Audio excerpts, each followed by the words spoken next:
guys, I just want to share my feedback from my interview in Paulfish last Friday. So first, teaching tool, I got 3, which is also okay. It's average. Sabi dito, you did a great job in reward system, background decorations, nice work. Please further improve on using appropriate props. Okay, so you can use props na mga puppets like puppets o kaya stuffed toys. For example, doon, di ba sa demo natin, Hello Monkey, yun yung ituturo ninyo. So you can use the stuffed toy na monkey, also a dog o kaya naman butterfly, so anything.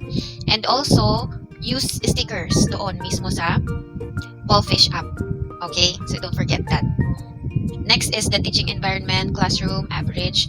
You did a great job in classroom lighting. You can use ring light para mas malinaw. Keeping device stable. So ito, keeping device stable, sabi naman niya, naging stable naman yung device ko, pero para sa akin hindi, kasi gumagalaw-galaw yung yung cellphone holder. Kasi yun lang yung naka-attach yung cellphone holder ko doon sa ring light ko. So nagalaw-galaw siya. So for the meantime, since nag-apply pa lang naman ako, yun muna yung ginamit ko. Pero ngayon, dahil natanggap na, fortunately, and I'm very grateful sa Paulfish, bibili ako ng stable na cellphone holder. Having a quiet environment, nice work. So you can use headset which has a noise cancelling noise cancelling na earphone. So yun po yung essential ng isang ESL teacher. Please further improve on keeping camera at eye level, showing your face and shoulders. So ito na yung sinasabi ko kanina. So yung cellphone holder nyo must be stable, hindi siya nagalaw-galaw katulad nung sa akin. So guilty naman talaga ako dito. So I'll buy my cellphone holder. Fine. Next, attitude, average. You did a great job in being active, sitting upright. Please further improve on dress code. So, yung ginamit ko kasi, I don't know, baka sa light lang. Blue naman yun, pero super dark. Baka nakita nila is parang, na siya, magbo-block. I don't know. Pero, dapat naka-blue. Blue t-shirt. Even nakapasok ka na sa Paulfish, dapat yung dress code is blue. Use blue t-shirt. So, next is completion of design content, which is excellent. You did a great job in not skipping slides. So, huwag kayong mag-i-skip ng slides. Accomplishing teaching objectives and teaching guides. So, doon sa baba, meron siyang teaching guides. So, hindi kayo mawawala kasi meron siyang teaching guides doon sa ibaba.